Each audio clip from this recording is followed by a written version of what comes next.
İki insan mübahisə eləyir. İki dənə məsələn doğma qardaşı və yaxud da İslam qardaşı özünə müsəlman deyən dindar mübahisə eləyib. Fərqi yoxdur, hər hansı biri düzdür və ya biri xətadır. Hər ikisi sinəsini qabağa verib elə gedirlər ki, elə bir böyük bir əməlin sahibidirlər. Biri düz, biri xəta.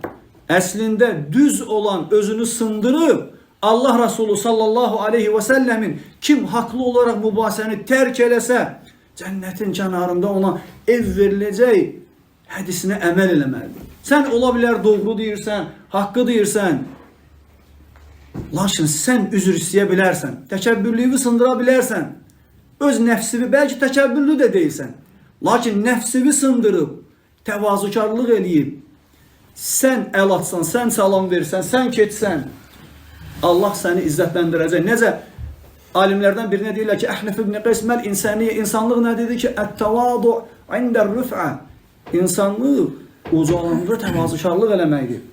Allah üçün bacarmaq. Allah tadı ki, وَلَا تَنْسَوُ الْفَضْلَ بَيْنَكُمْ. Bir-birinizə güzəştə getməyi unutmayın. Bu gün bir-birinə güzəştə getmirlər müsəlman.